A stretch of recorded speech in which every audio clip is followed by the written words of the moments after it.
David was the first out of 26 candidates as run for political office, served in the Cincinnati City Council from 2001 to 2005. And in 2006, he flipped the county blue for the first time in 40 years.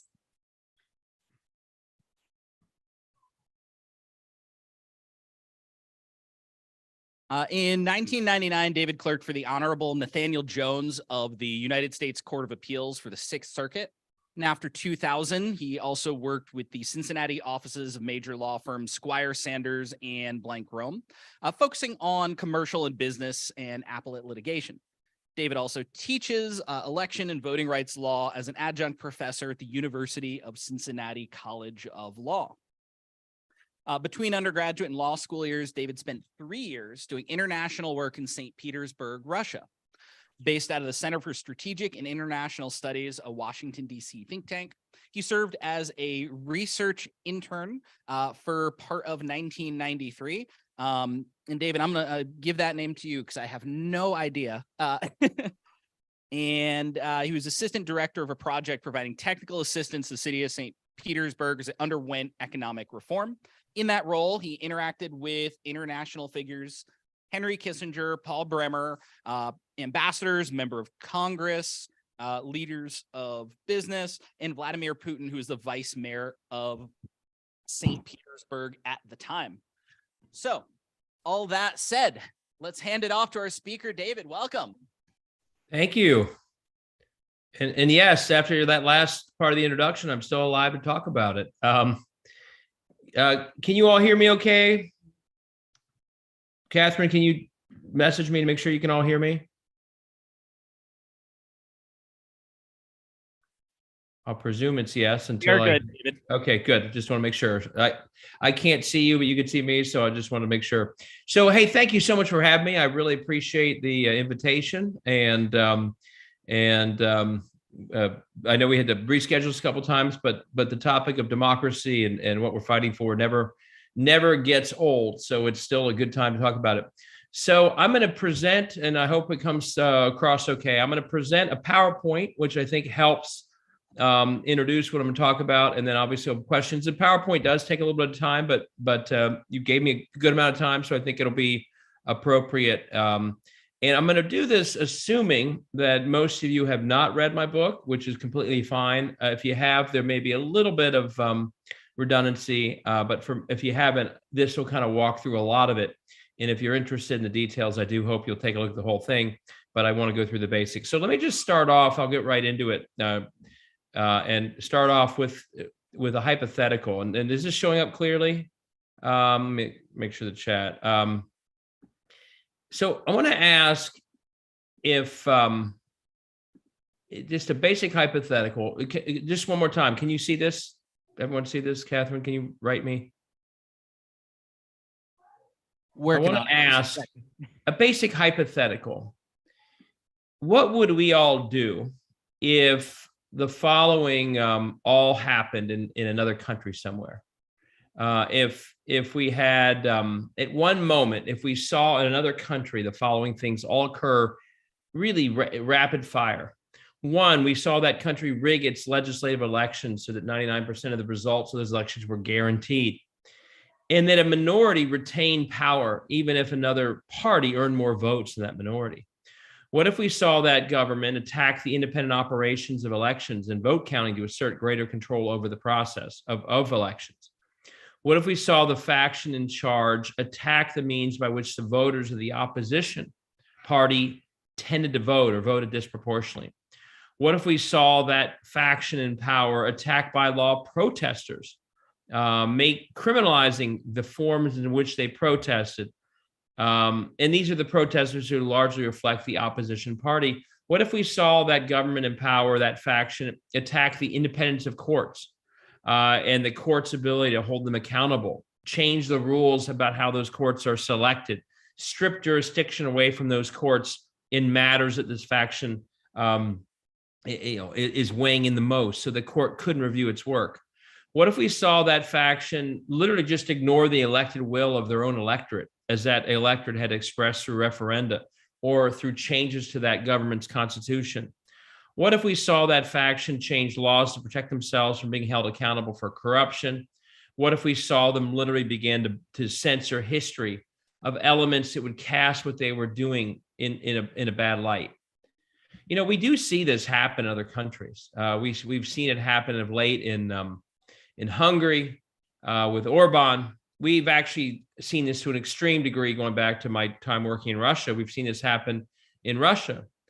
And here's what happens when we see it happen in another country. We actually see it for what it is. We see all this happening at one time as an outright attack on democracy. We would call it out as that. We understand that that's what's happening when all these things happen at once.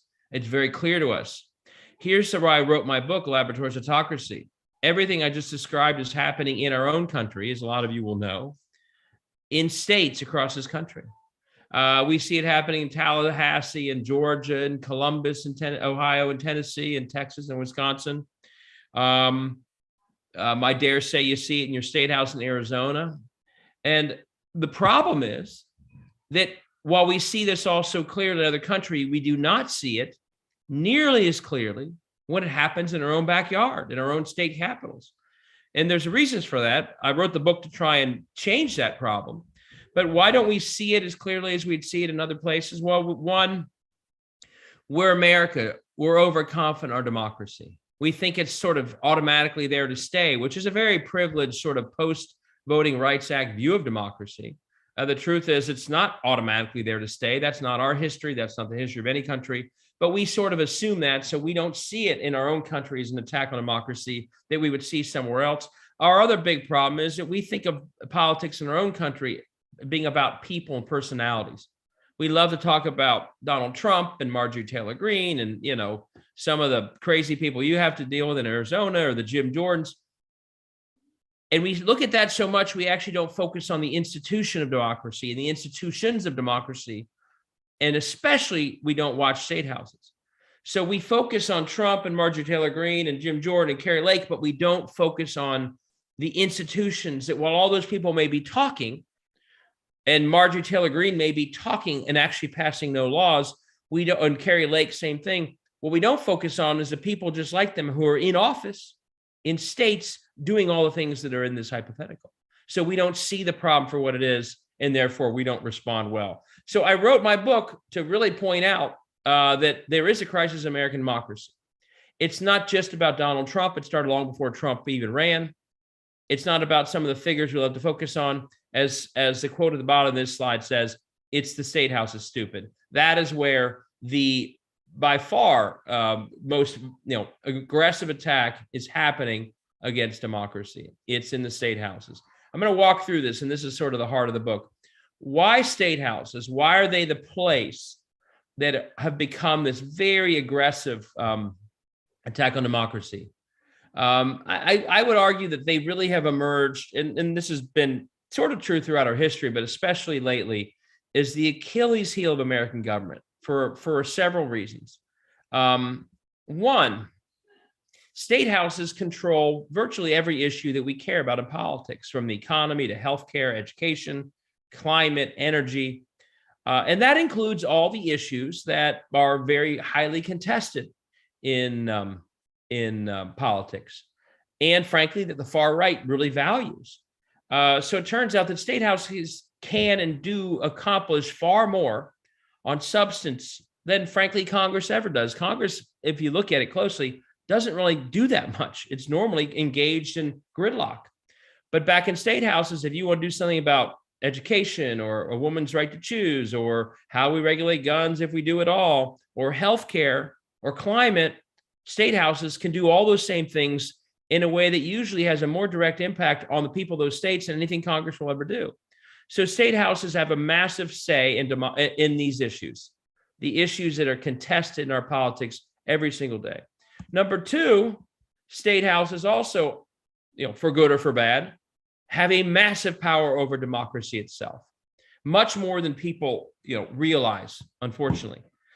State houses, far more than Congress, write the election rules of each state.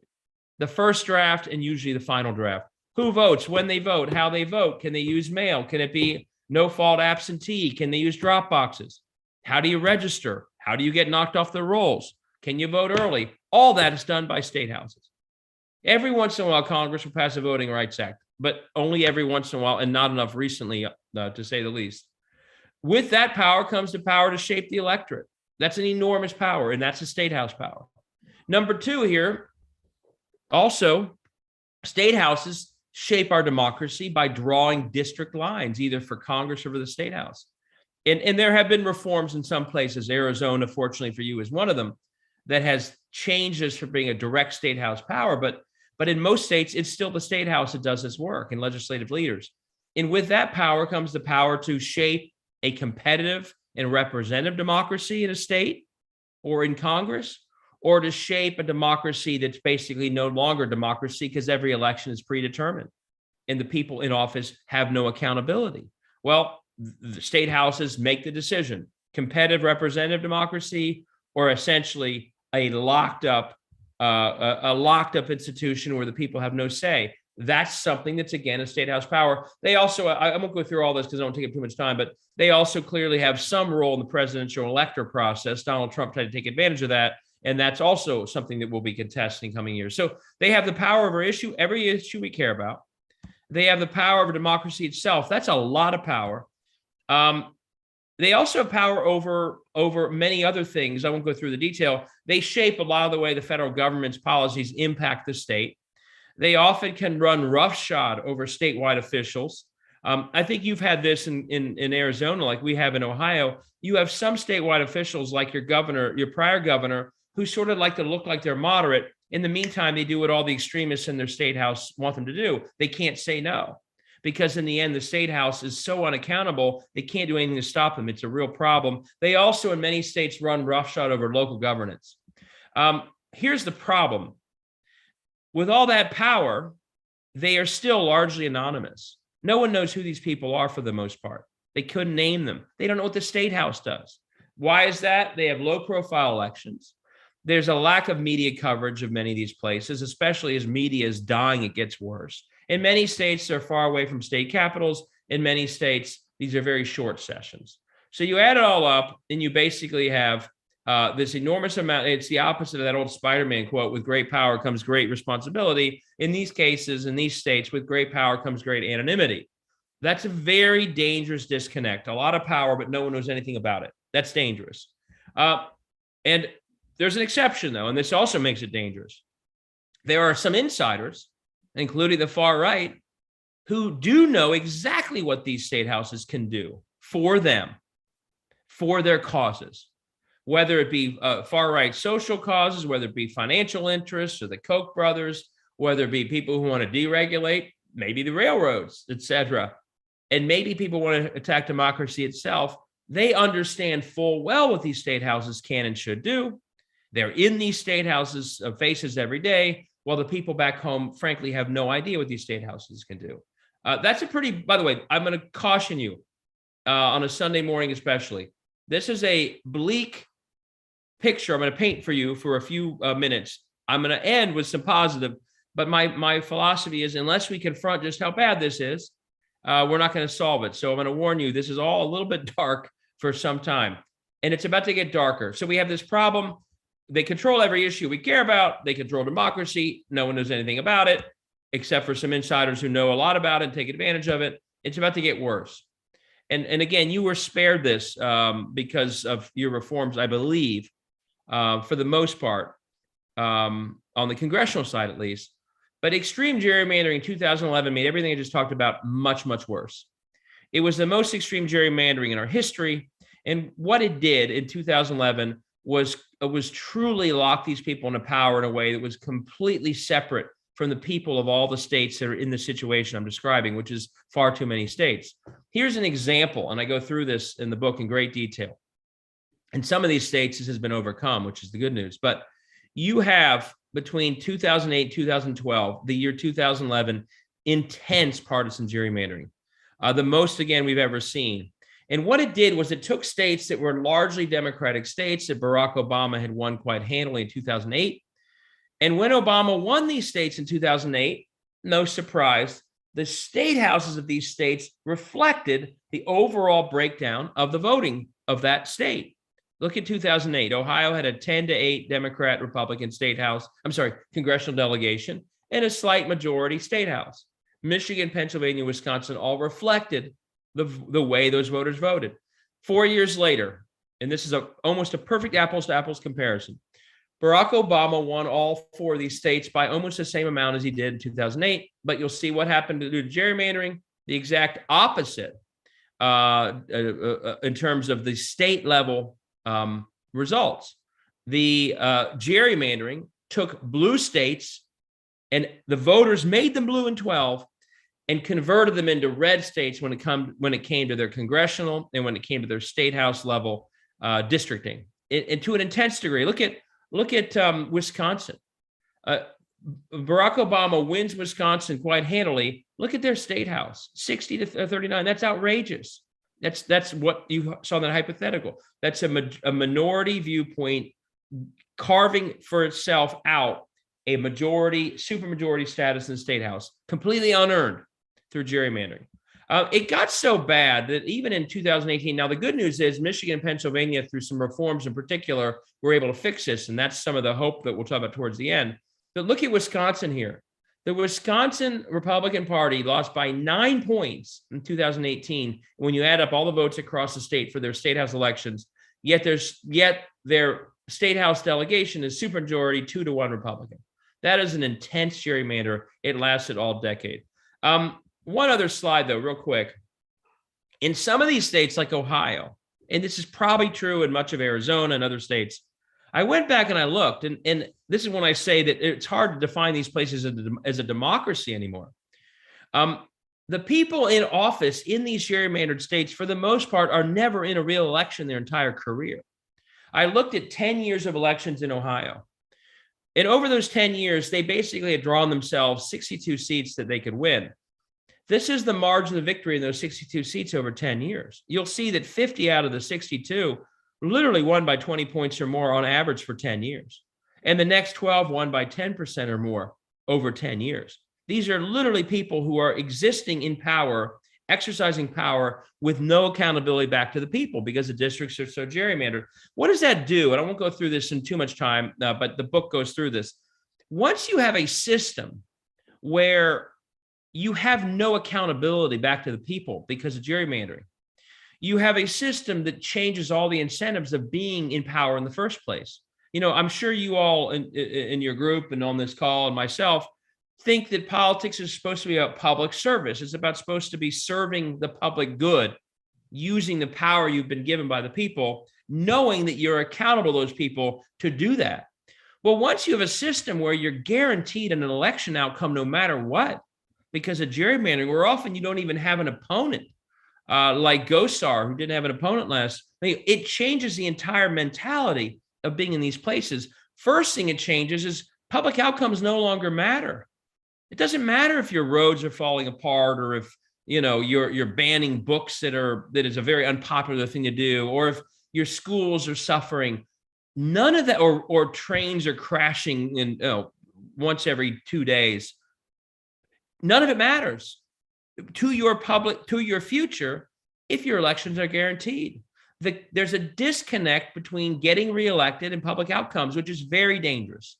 And that's one reason we see all over this country terrible public outcomes, descending quickly in states like Ohio and other states that I mentioned. But the same people get reelected.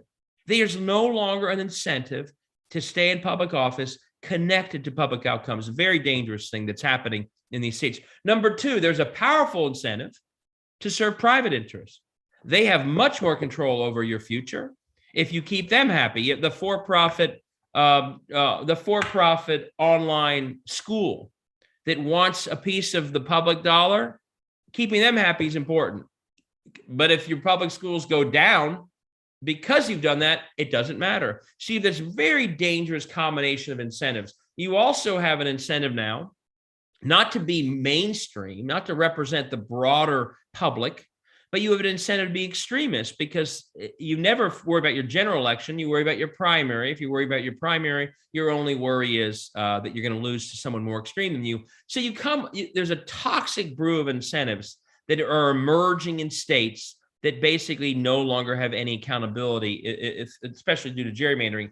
And it's leading to the extremism that we're seeing out of control in so many places. And it's leading to disastrous public outcomes. There's one other incentive, though, that comes with all this. It's very potent. And that is once you've committed yourself to a course of poor public outcomes and extremism, of course, the one other thing you can never have happen if you want to stay in power is a fair election. Because if you were an extremist, out of touch with your voters, if your outcomes are indefensible, like schools falling apart or something else, you would lose in anything close to a fair district. So, of course, there's a very powerful incentive to continue to rig elections and to not have a democracy. A fair democracy means you lose power. And that's why what you see in all these states that are already behaving the way I talked about, they are always doubling down, attacking democracy, because in a fair world, of fair politics, they would lose. So that's sort of the combination of things that have made state houses the perfect place to attack democracy in the way I talked about early on. And here's what's happened as a result. Here's the breaking news. I'm not the first person who's outlined this problem who understands it, who understands that these states are the Achilles heel, that understands that they have control over all these issues, that understands the incentives I just talked about. National groups on the far right figured out, long before I wrote my book, exactly what I've described. They figured out that for their very toxic agenda, that state houses are the best place. Why? Again, because even if you have poor public outcomes, you can't be stopped.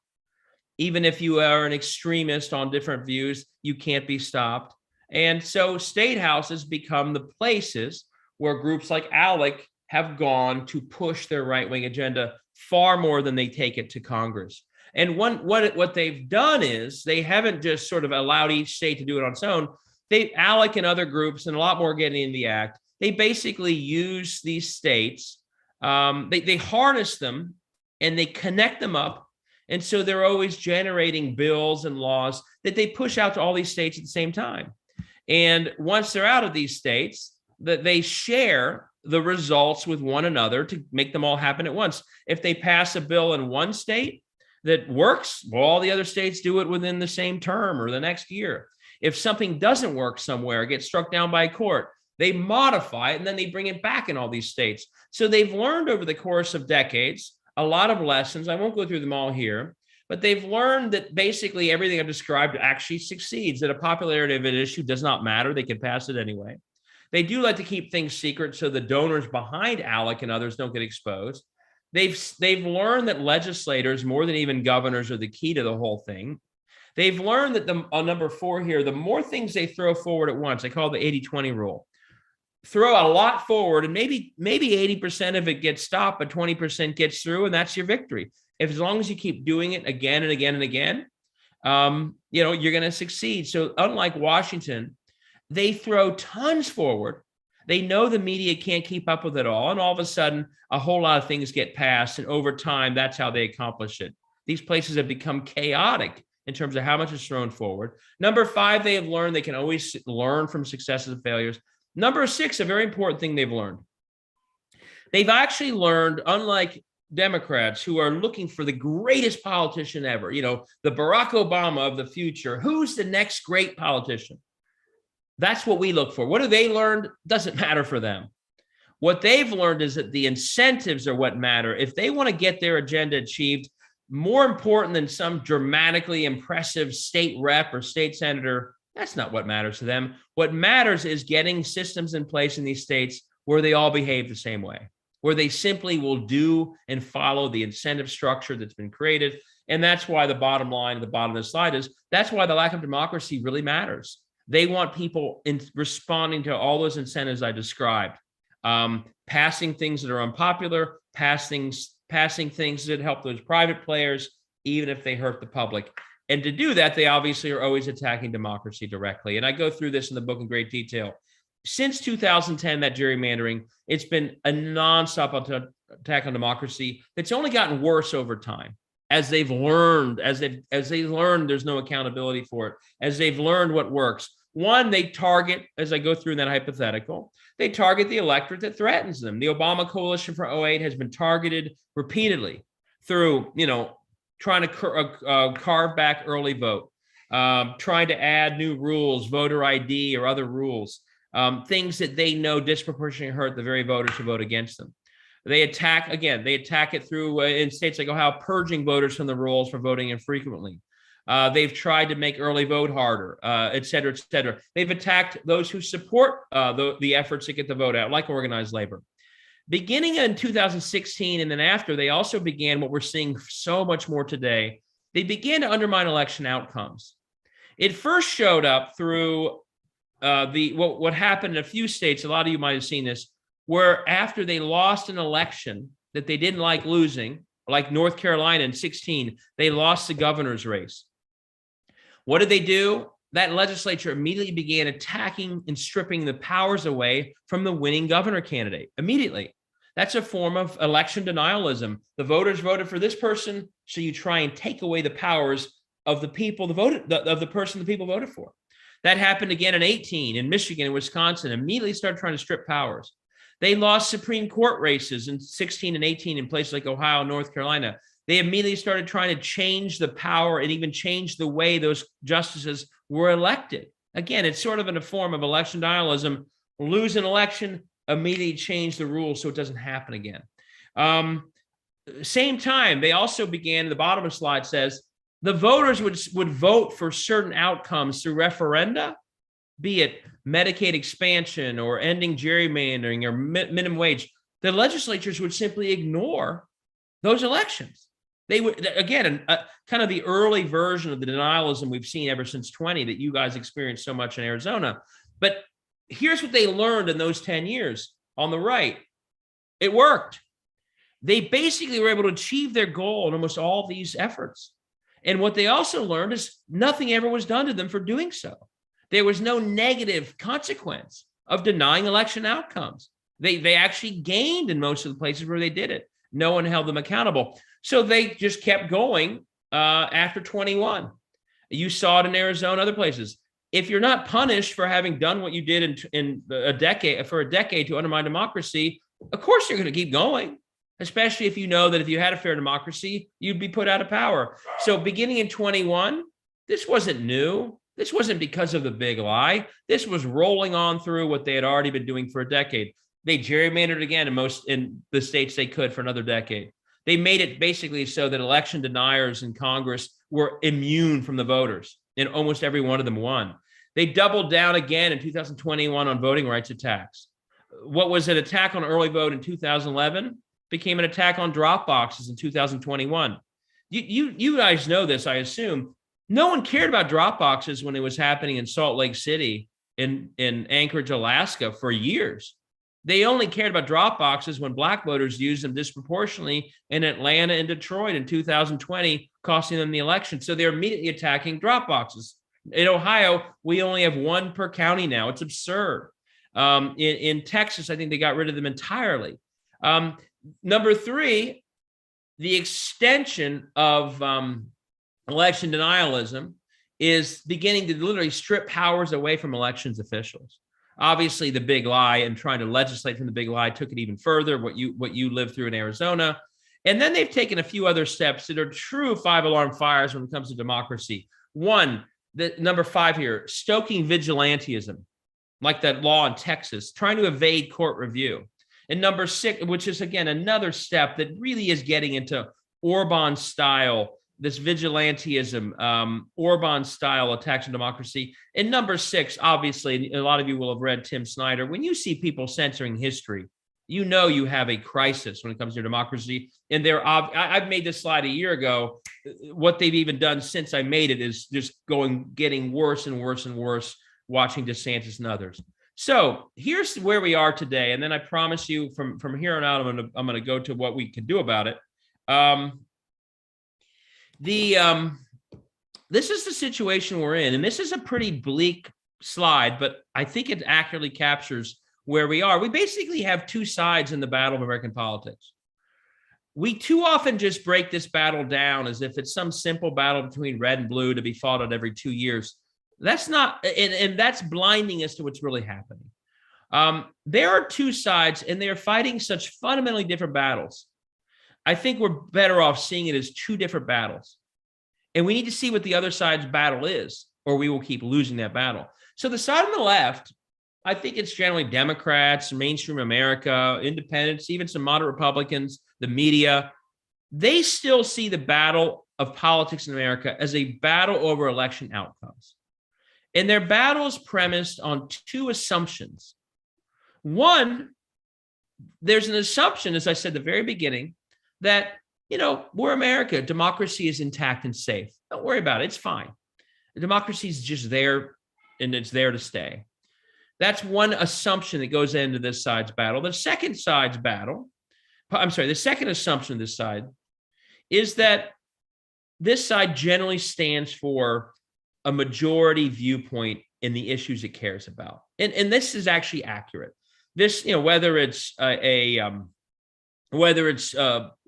being pro-choice, pro-Roe v. Wade, that's a very popular view, 60% or more, a majority in almost every state. Whether it's doing something about climate change, whether it's common sense gun safety reforms, whether it's a middle-class based economics and not trickle down, this side actually is correct to assume that it stands with the majority of Americans on almost everything it's for. Joe Biden's State of the Union a few weeks ago, I don't know if everyone agreed with most of it, or with parts of it, but for the most part, everything he said was a common majority viewpoint position. So this side, knowing that, or thinking the democracy is intact and knowing and confident that it stands with the majority of Americans, this side basically views its political battles, hey, let's go win some elections, telling people what we're for.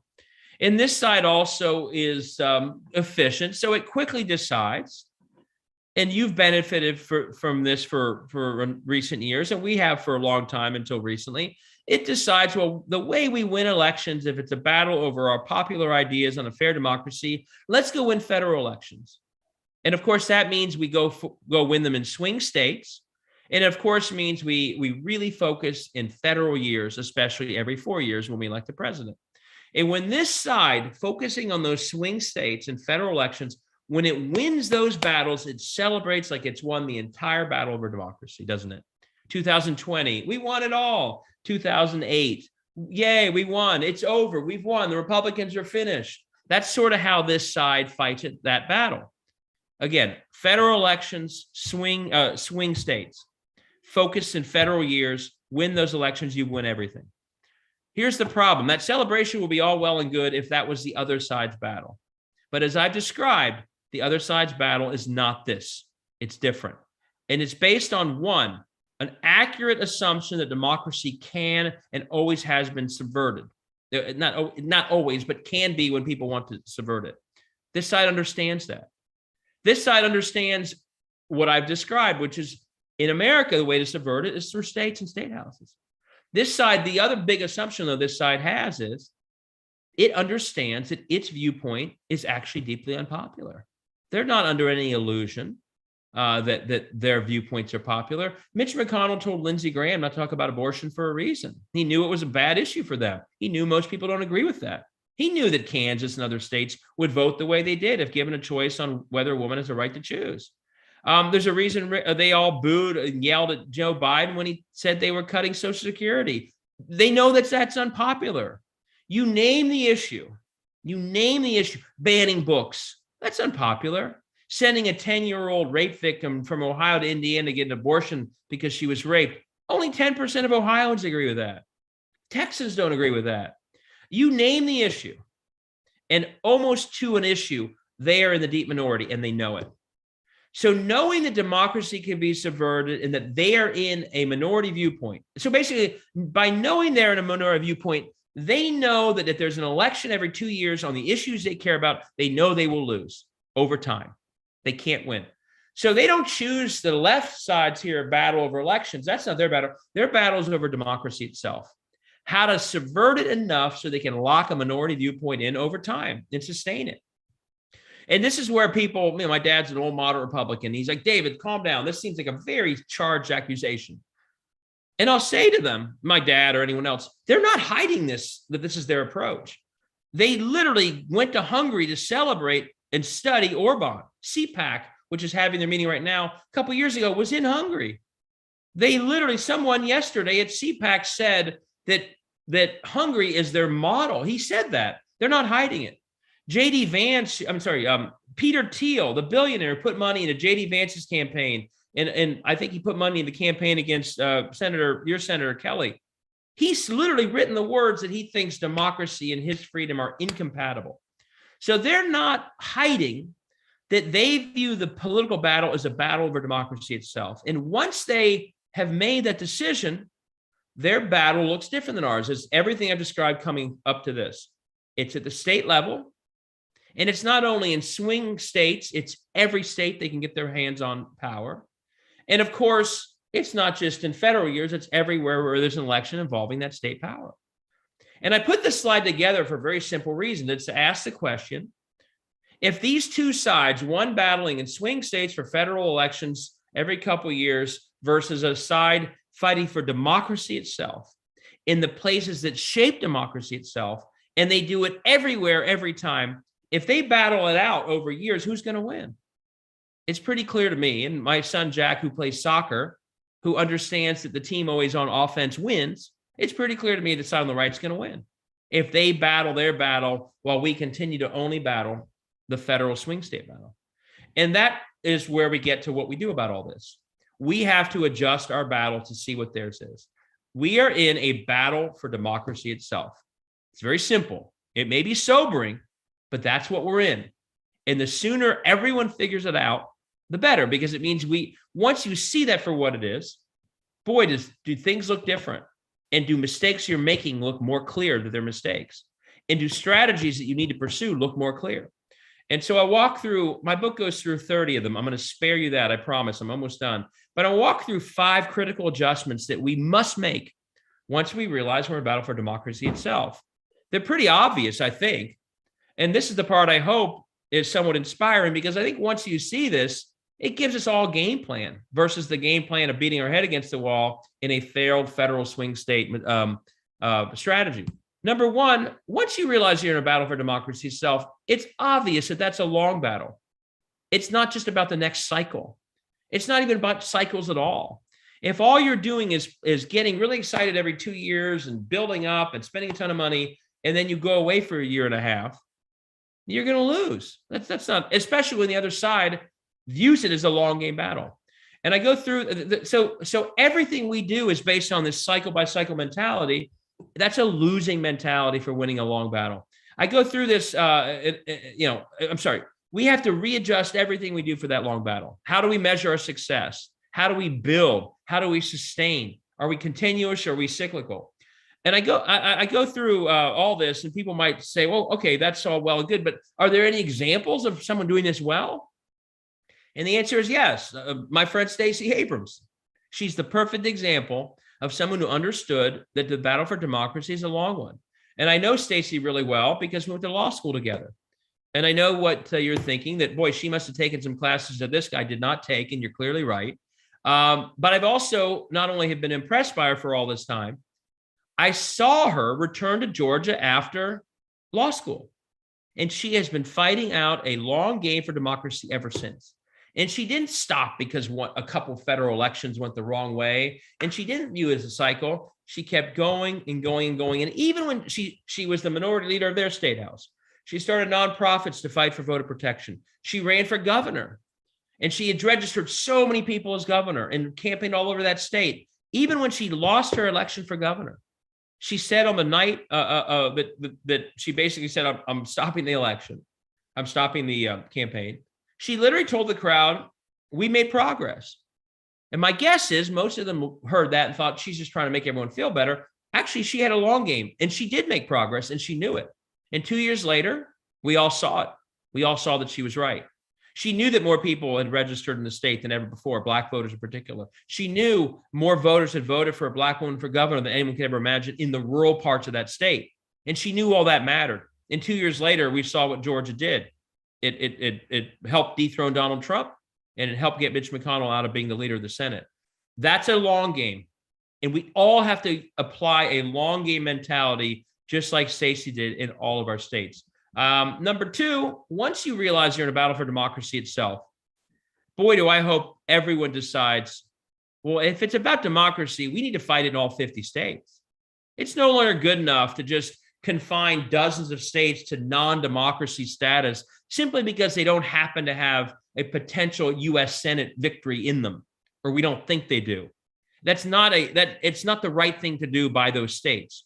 And in one way you look at this, if you're only competing in, the 12 states that you think are federal swing states for a U.S. Senate seat, it means you're leaving so many states without even one side in the argument. And we all know that if only one side is in an argument, not only do they win, but the extremists win. If it gets more extreme, look at this map. Indiana voted for Obama. Iowa voted for Obama. Missouri voted for Clinton. Those states don't resemble themselves from even a generation ago, because we've decided that, well, they're not federal swing states. We better not spend any time or money there. And all of a sudden they're careening into extremism, insanity in some cases. Well, that's what happens if you don't compete at all. We have to fight for democracy in all 50 states. We got to be in the game, making the arguments, calling out the extremism, holding extremism accountable. And by the way, if you do all that, not only is it the right thing to do, and I think the constitutional thing to do, you also never know where you're going to win. Look at Kansas. They not only have a Democratic governor, but they voted against, an abortion ban in that state. The truth is, many of these states, their legislatures are far more extreme than the people are. But you never know that if you don't run anywhere. And so we saw in Kansas and Kentucky and other states that when people had a choice over abortion, they actually voted to allow themselves the option. But when we don't run for offices, we actually don't give the people of these states a chance to even express themselves. So you've got to run in all 50 states. You got to fight for democracy in all 50 states. Number three, same thing applies within states. Same principles. We are only focusing on a few swing districts, and we are leaving dozens of districts in states like Arizona and Ohio and Florida. Not only are they gerrymandered, they're not even contested. And not contesting, frankly, is far worse of damage than a gerrymandered state. Can you imagine passing the most extreme bills in this country and not even having an opponent the next November? I looked in this closely. Do you know that the authors of the abortion bans in Texas, that really crazy one that had people being able to sue, the Mississippi one that led to the Dobbs decision, the Ohio one that led to that 10-year-old girl having to go to Indiana, the authors of all three of those bans didn't even face an opponent in the next election. Of course they're going to keep doing this stuff. If they don't even have someone bothering to be on the ballot against them, someone knocking on doors in their community explaining what they do, it's only going to get worse. It also means many states, many districts of states like Arizona and Ohio, the people there who might even vote for the other side, they don't even get a knock on the door. And that means turnout is lower.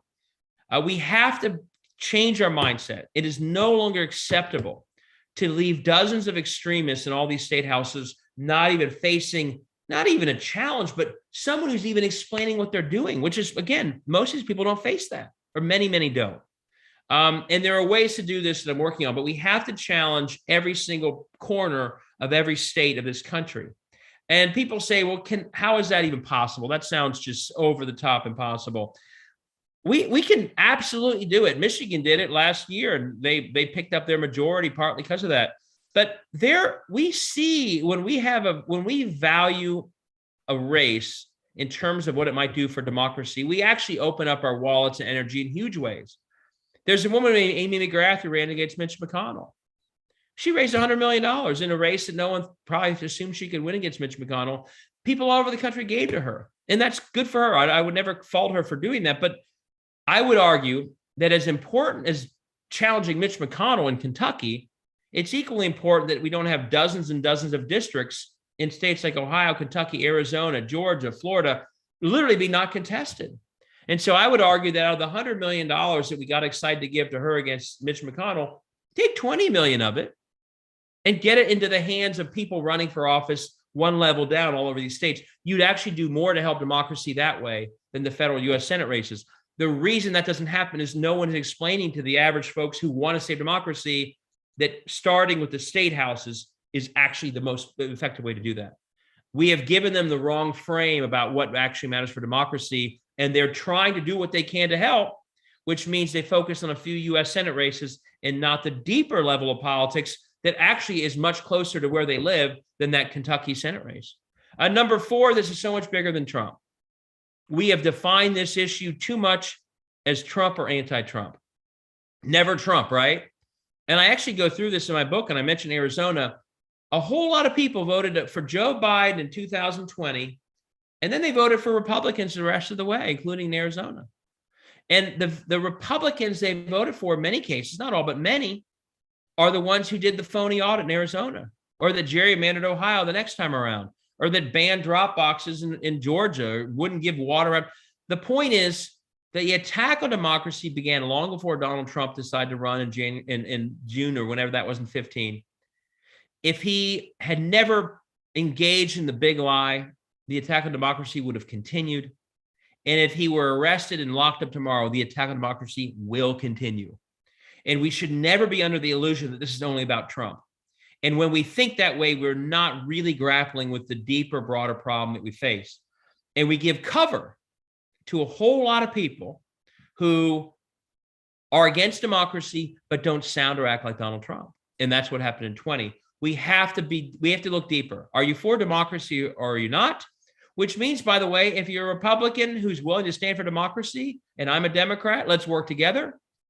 But it means you may be really polite and civil, but if push comes to shove, you're not willing to stand for democracy, you're not on the right team. And I think we have to broaden and change the teams to be for democracy or not. That means maybe more bipartisanship in some cases, but it means being a lot tougher on folks who seem to say all the right things until it really matters, but when it matters, they're against democracy. The last thing I'll say, and then I'll wrap up. Once we all see that we are in a battle for democracy, my hope is that we all see there's so much more we can do to fight for democracy than we typically do. It's not just about a little bit of money or a little bit of door knocking or phone calling at the end of a cycle. There is so much in what we do every single day that can lift democracy that we never think about. And I'll give an example just so folks can hear what I'm talking about. Oh, by the way, and I say this because the attack on democracy is a full-time project for the Koch brothers. It's a full-time project for government officials whose taxpayer dollars, whose salaries are paid for by you.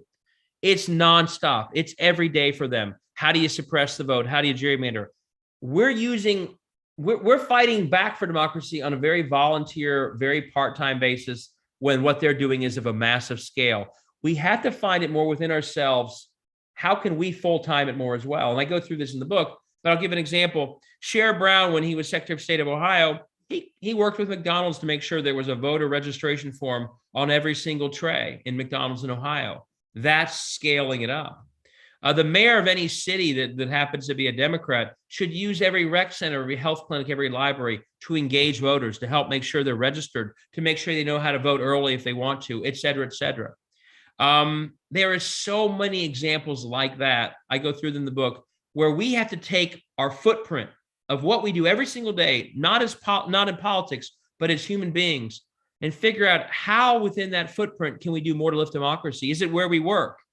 Is it where we work out? Is it where we eat in restaurants? Because every restaurant could register people, just like McDonald's. Is it a homeless shelter where we volunteer or we give to, who should be registering every single person who comes through their doors? All of this would make the attack would actually take the scale of our effort to lift democracy and scale it up to be able to match the attack. Right now, my worry is the scale of what they're doing is far greater than what we're doing. And this is, by the way, and I'll close on this, this is what John Lewis was talking about. He summed up in a few sentences everything I'm saying. Freedom's not a state. Democracy is not a state. It's an act. It's continual striving. It's continual action. And we all can take part in it. We all must do our part in it. And there are so many other ways that we can go to bat for it than we typically do. So with that, I will stop talking. I'm happy to take questions for the rest of our time. Thanks, everybody. I hope that was informative.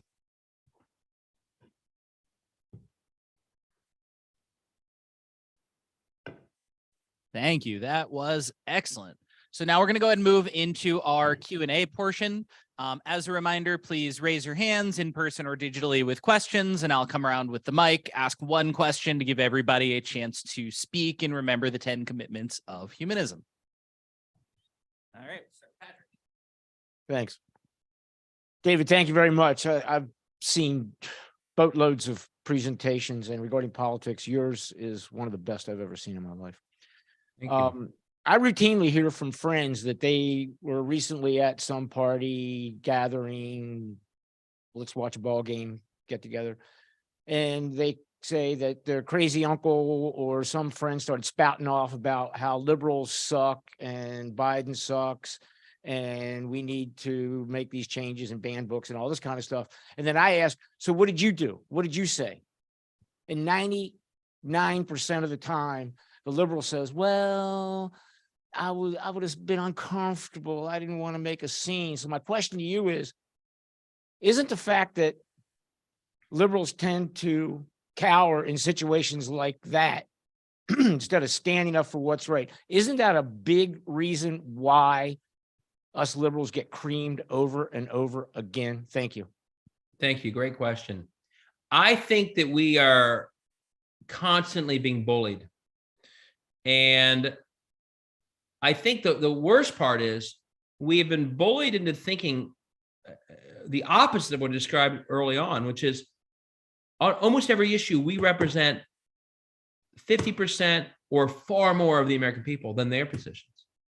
And we almost have let them bully us into thinking we're the minority. We're not. Now, by the way, you can be in the minority on issues. That's okay too. But the truth is, when we say, hey, do you want common sense gun reform? 80% of people in America will say, and that's almost every district of every state, yeah, we agree with that. Again, when we say we want women to have a right to choose, in Kansas, they said, yeah, we agree with that. And so I think, I don't, you know, my day, I guess because I was a party chair and all that, my day job is sort of politics. I don't want to get into an argument at every restaurant or party I go to. So I don't think we need to do that. But I think on a bigger picture standpoint, we are being bullied into thinking that we are the minority. And here's where I would say, don't get bullied. Again, I wouldn't say we need to argue every single time I would say, listen, that I don't agree with that, but I don't need to argue every time I'm in any social gathering. But when they show up at a school board meeting and they got 30 people saying ban a book based on their views, we should have 50 people saying we don't want a parent down the street telling our kids what to read. And when you say that, 70% of people in your school district will agree with you and not them. And by not doing that, we do get bullied. And that happens on so many occasions. They are on thin ice on so many issues. And we don't even make the argument. So I don't want to get in an argument every time I walk down the street. But I think in a bigger sort of context, I think that we make a huge mistake in not confronting, especially when they're the ones literally defending positions that most people will not agree with. And so, yeah, I think we have to do more of that, and we have to be more confident in our positions. And sometimes what we do is so I would say this more to candidates. Of course, you have your core issues you want to run on, and you don't want to get baited into not talking about your core issues. And there are many core issues to talk about. But also, don't just run away from whatever they bring up as if you're scared to talk about it. I mean, John Fetterman's a good example. A lot of people were told after a few weeks of Dobbs, Democrats running in a place in Pennsylvania, don't talk about abortion anymore. You get back to the real issues. Well, Mehmet Oz was in deep trouble because of that issue. You all remember he said in one debate that abortion decisions should come down to a doctor, the patient, and a local official. Like, that's a horrific statement. You lose an election saying something that dumb. Fetterman never stopped talking about it. So know that they're on thin ice on many of their views. And the best strategy sometimes will be take their extreme views to their logical extension. Like you're going to be stuck making your decision between a doctor, a patient, and the local official. Draw the extremism out. If you are in one of those debates. The only other thing I'd say to your point, and I go through, I'm writing this new book right now that'll be done pretty soon. The other thing I'd say focus on, I wouldn't get into every single, red meat debate we have to get into. That one slide I presented about the poor incentives. One thing that is a massive advantage to us, if you are engaging in debating, is that these states that are gerrymandered in the way I've described are inevitably going to generate indefensible public outcomes. Again, the MO of these state houses is they are giving public assets to the private. We are paying for some private entity to profit. East Palestine is paying the price of Norfolk Southern making more money, of public schools, and those who pay for them, the public, pay the price for a for-profit scam to make money, on and on and on. The best candidates are the ones who figure out how to explain to everyday people who aren't that political, or maybe even like that crazy grandfather, when you say, do you see why your small town's falling apart? Do you see why your schools are now closed on Fridays? It's because of what they're doing in that state house. You want to get to people on the issues that they feel every single day. Beto O'Rourke, he talked about it a lot. He obviously didn't quite win. I haven't studied all the reasons why not, but he talked about the energy grid collapsing, so people froze to death. Every single state where you see these locked up anti-democratic regimes taking over, you are seeing a disastrous set of public outcomes. And the reason there's a Democratic governor of Kansas is because she focused on the fact that the schools of Kansas had plummeted. Gretchen Whitmer in Michigan ran on fixing the damn roads because their lack of investment in infrastructure was destroying things like roads. So if you are debating these things, I'd get into their extremism sometimes, but I'd also get into the fact that these public outcomes are disintegrating in front of our eyes, and they're pretty indefensible when you actually start to add them up.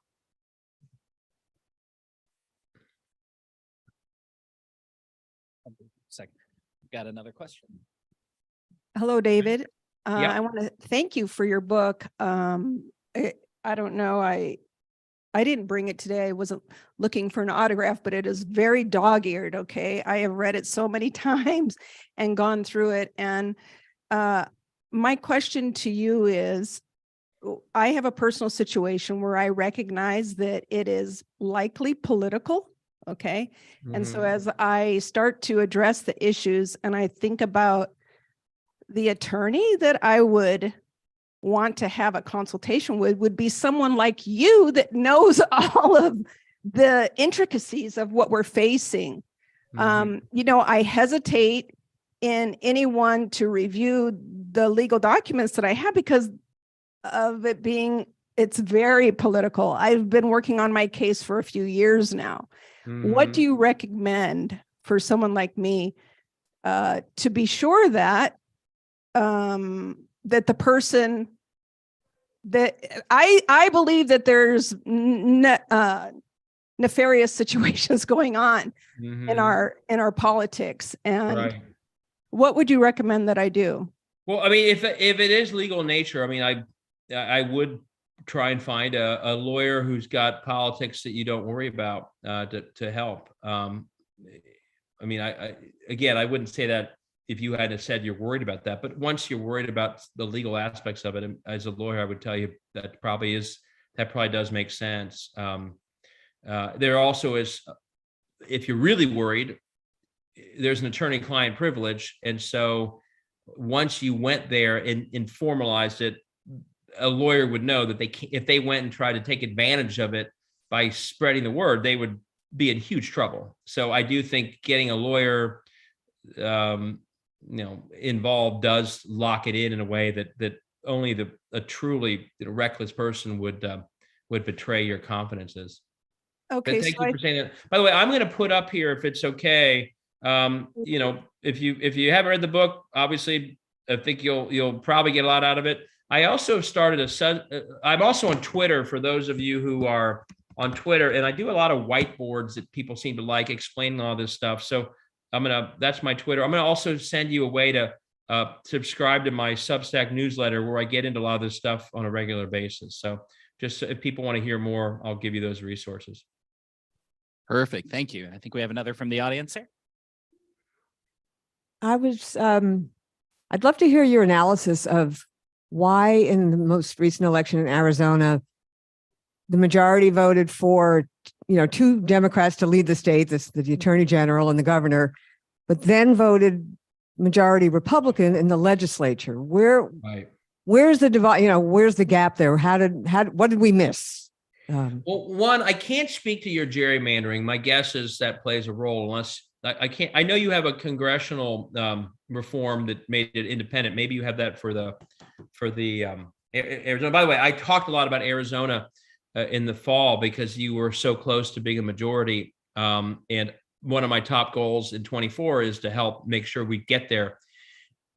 We have to do a much better job, and that's why I get that Trump. That's why I did that never Trump 0.4.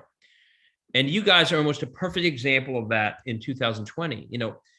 We get so worked up about Trump and we tell people vote Biden, but if we only make it about Trump and we only make it about Carrie Lake and your crazy attorney and your crazy Secretary of State candidate, we are in some voters' mind creating a dividing line between them and everybody else. And I'm the first one to say, if there is a Republican who truly is supporting democracy, I'm going to say good things about them. But unless they are, we shouldn't only cast aside the craziest ones as if they're the only ones attacking democracy. And when we do that, we do give people cover to say, okay, Biden, and then I'll do those guys because they're not as crazy as Trump or Carrie Lake, although they voted for the phony audit or whatever else they voted for in Arizona. I think that's why it's so important. And I always think of you guys more than other states because of that fraudulent audit stuff, that we're giving permission by making it about never Trump, that people who are against democracy are getting a whole lot of votes of people who actually care about democracy. So that'd be my top analysis. I also think now, again, you'll be glad to know. So I just put up a link that I hope is to my Substack. Let's see. Yeah, there it is. So sign up if you want to get more of this kind of thing. So in the end of my book, I go through all the things we have to do differently. I'm writing a new book that's only about that. And it's using, just so you know, 22. I was excited about 22. Well, 2 things. One, no one should be under the illusion that 22 saved democracy. Every risk I talked about in the beginning is they all are still here, and in many cases worse now than 2 years ago. 22 kept us from losing the Senate. I'm speaking here as a Democrat to Democrats. So a lot of you, I don't want to assume your partisanship, but it kept the Senate from falling into Republican hands by winning 1 Senate seat. It lost the House. A whole lot of election deniers won. But so democracy is still very much in the balance after 22. No one should take a breath. I mean, if you're taking a breath of relief, it's because you don't understand the long battle we're in. But the most hopeful signs of 22 were that we didn't lose a single swing presidential state to an election denier for Secretary of State, including Arizona, which was a very scary potential, risk. And that we did, despite being unable to win Arizona, we did win state houses in Michigan, Pennsylvania, the Minnesota Senate. Huge overperformance of what you'd expect in a bad year. And so what I'd say about 24 is, and there are groups that are going to be doing this in Arizona that I'm working with, we have to keep the momentum of winning those state house majorities back that we did win in Pennsylvania and Michigan.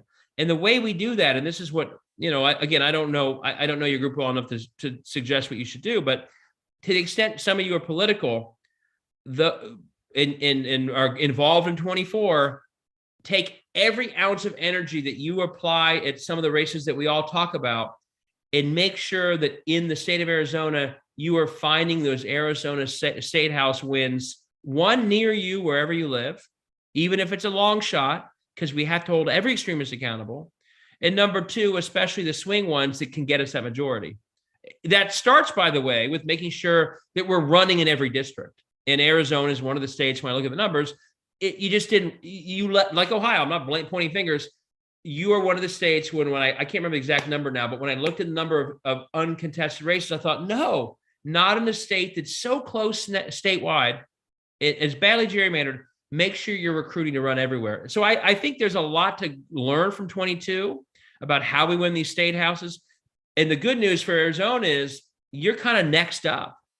After we've now won Michigan, we've won Pennsylvania, we've made you now are the single closest state to having a Democratic majority in your state house. And I would tell a lot of people from around the country, and I will, let's do what we did in Michigan, Pennsylvania next November 24 in Arizona. It would be a huge win for democracy if you can flip that state house.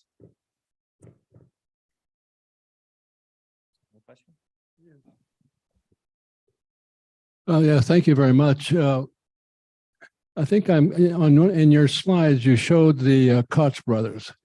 Yeah. And if I'm correct, about maybe even 10 or 15 years ago, they started to pump millions of dollars into the Republican state houses. Yeah. Is what we see today largely a result of that effort by the Koch brothers? Yeah, I mean, two things. One, it was even before, scarily, it was before even 10 or 15 years ago. But 2011, it really bore fruit in 2011 because we were still celebrating Obama in 10 when they swept us out in a lot of the state houses, including Ohio, Pennsylvania, Wisconsin, et cetera. And it was once they won in 11 was when they could start to do a lot of the things they had hoped and planned to do in the years where they built up that infrastructure. So it was after 11 where, and this is why I tell everyone, this all happened before Trump ever ran. So when we think about Trump, we're missing the big picture, which is the Koch brothers and Alec basically were empowered to do all that we wanted to do once they won 11. They gerrymandered, they suppressed, and they began pushing forward tons of crazy bills, tons of profit-seeking legislation, and they've been doing it ever since. And we're still living under that. So yes, a lot of this comes from that. Now here's the bad part, worse than even that. Other people now see what they're doing and are not simply using the mechanism of ALEC, which is this group that the Koch brothers and others organized. Basically, this is the group that like writes up all the bills and gives them all the state houses. Not only are they seeing that, but now other groups are using it as their model too. Far Christian right groups are now doing the same thing across states and state houses. The Heritage Foundation is doing all sorts of voter suppression bill writing in some conference room in Washington somewhere and sending it all over the country. A lot of this stuff will all be coming from the same financial sources, but what they did work so well in 2011 to 20 that many other groups are basically using it as their model to do the same thing. But yes, that's where it's, I have the book behind me somewhere, Dark Money by Jane Mayer. She talks about the initial, sort of the initial push. And in some ways, this is why I think if you watch closely, the Koch brothers recently said, we're going to support anyone but Donald Trump. In a way, he's so undisciplined and so off the rocker and so bad at hiding it that in some ways, when their main, so I say it all the time, the main front in the attack on democracy is the state house, a state house across the country. And in a way, they were doing better along their main front before he won. And he made it kind of worse because he was so bad at hiding what he wanted that in a way they'd prefer someone, a DeSantis, who could keep, and I think I see DeSantis, you probably do too, but a lot of voters are, he's just some guy from Florida. He's not like Donald Trump. And in a way, the fact that their front line is state houses, they almost need a less over-the-top president, and that keeps everything else they're doing in a more stable place than when Donald Trump is turning the world upside down through what he's doing. So, yeah, they've been at it a long time, and they don't care really about Donald Trump. I think they think of him as sort of destructive to their cause at a certain point. And I think, the Koch brothers, when the Koch brothers tell us they don't want Donald Trump, it's not because they don't want to attack democracy. It's because they think there's a better way to do it. And they've been doing it for a long time. Thank you. We've got time for just a couple more questions. I'm going to hand it to Susan. Thank you. I agree pretty much with just about everything that you have said. I would like to caution our group, the Humanist Society of Greater Phoenix, that we are a 501c3, and therefore we cannot say you must vote Democratic or you must not vote Republican. So just, this is wonderful information. Take it as it is. Thank you. Yeah, and I tried to balance a little bit, but that's why. And in the end, as I said, I didn't go through this in the book. I mean, in the presentation. Just to be clear, in the end, our North Star is democracy. And I had someone mentioned in the intro my county commission race. I ran against a guy, an incumbent. He was the son of the inventor of the Heimlich maneuver, believe it or not. His name was Phil Heimlich. He was a very conservative Republican. It was so nasty, and it was a nasty race. My yard sign said, David Pepper, the Heimlich remover. And I beat him. I removed him. Again, very conservative. Less than a year ago, I endorsed him for Congress. He's still a Republican. Why? Because he's for democracy. And so as much as I do talk about DNR to some degree, and I confess I don't know the party affiliation of everyone there, I think this moment in our democracy being under attack does compel us to work across whatever lines we need to work across to save democracy.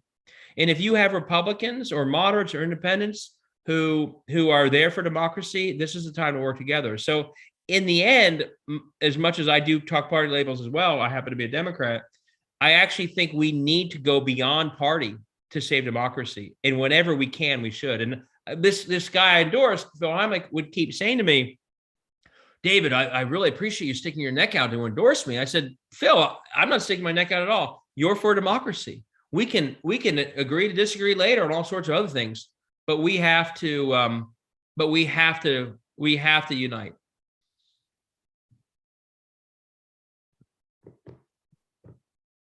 Any other questions? All right. I think we've got time for one more question. All right. Hi, thanks. This is Dan Dalton.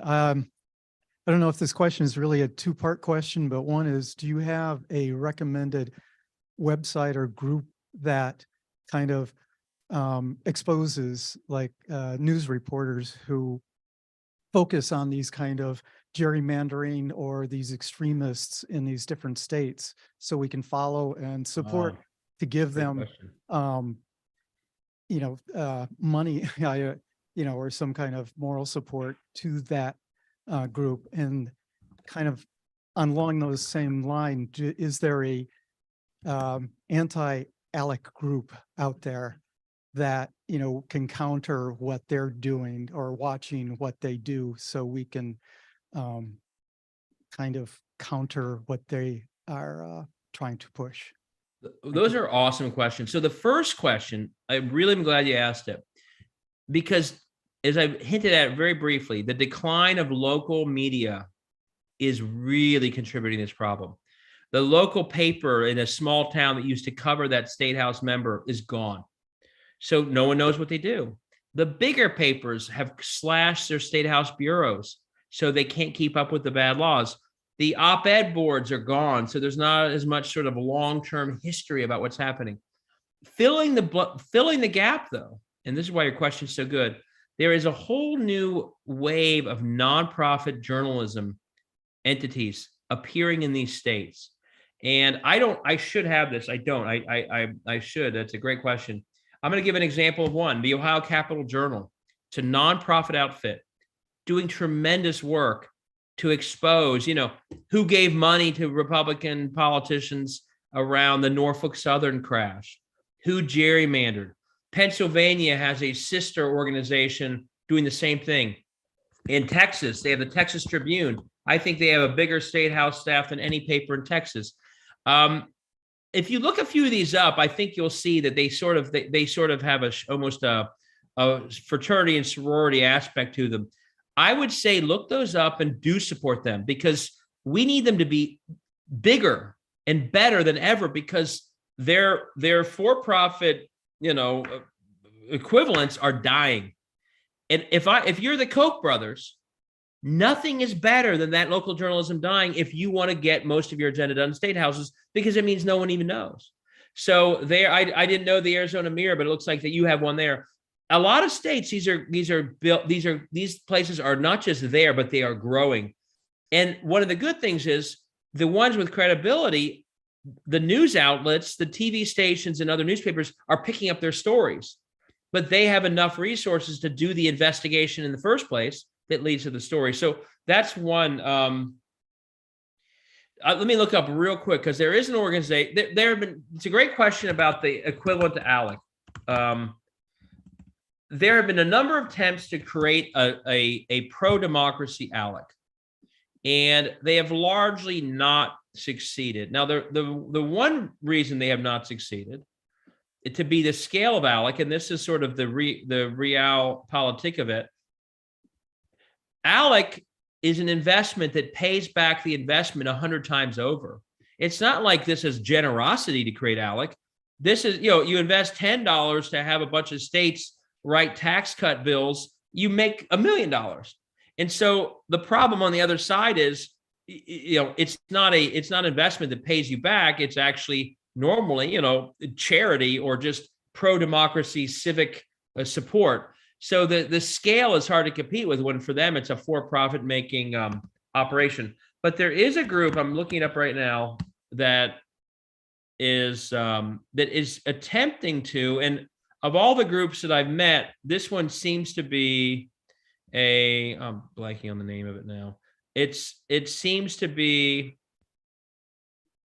quite impressive, but give me a second, I'll find it. States, and they're doing a good job of building up sort of a positive version of ALEC that is trying to share good practices, pro-democracy, progressive policies. Like your group, by the way, nonpartisan. It's a 501c3, but it's progressive. So they're working, and this is tied to the same group that. I'm having trouble finding the name of the group right now. They are also tied to. There's a group that you all want to look up called the States Project. Okay, and your ears should be burning. The States Project. I'm putting them up. The States Project is a group that convinces people in largely blue states to adopt state houses in red states to try and win. And this is a wonderful organization. I'm going to give the link here because this organization is tied to the one that is like ALEC. And this organization, I was in many calls with people last year, including talking about Arizona, where what they're doing is convincing people, don't just give money to that Amy McGrath in Kentucky, although you can help if you want. Help elect Democrats, help support democracies in red states. And they adopt Arizona. They adopted Michigan. They adopted Pennsylvania. And that's led by, I just sent that. Go to that link. If you ever have an interest in being involved, they can help connect you. They also are the ones that are tied into that other effort. I'm going to keep trying to find it. I'm going to put my email up here just so everyone has it. If you have any other follow-up questions, it's davidpepper@gmail.com. Excellent. Thank you. Here's All my these email. links that David is sending over, we're going to get posted into the YouTube and into the meetup today. So for all of you who are here in person, you'll have the opportunity to get on and visit any of these things. And before we wrap today, we've talked about your book. We've talked about your Substack, I think you said it was. Yeah. Are there any other podcasts, radio shows? You talked about your upcoming book. Basically, where can folks here go to find more info about you online? The single best thing is, if anyone's on Twitter, I would go back to Dave. I'm most active there, although it's clearly imploding as we watch. So I've created accounts elsewhere, but if you go to Twitter, that's where I'm most active. I have a YouTube page. I think it's David Pepper for Ohio or just David Pepper. But Twitter is where I'm most active. I also have a couple websites, davidpepper.com and laboratories.autocrats.com. But Twitter and the Substack is, if you like this in longer forms versus the little tweets, Substack is also, I really like it as a tool to get more information out to people. I'll put that up again just so you have it. Those are the best. Thank you so much. This has been an excellent presentation. Thank you from all of us at HSGP. Thank you. I really enjoyed it. Great conversation. Thank you, everybody here for joining today. Thank you, everybody, for joining on YouTube. If you like what you see, remember to hit like and subscribe.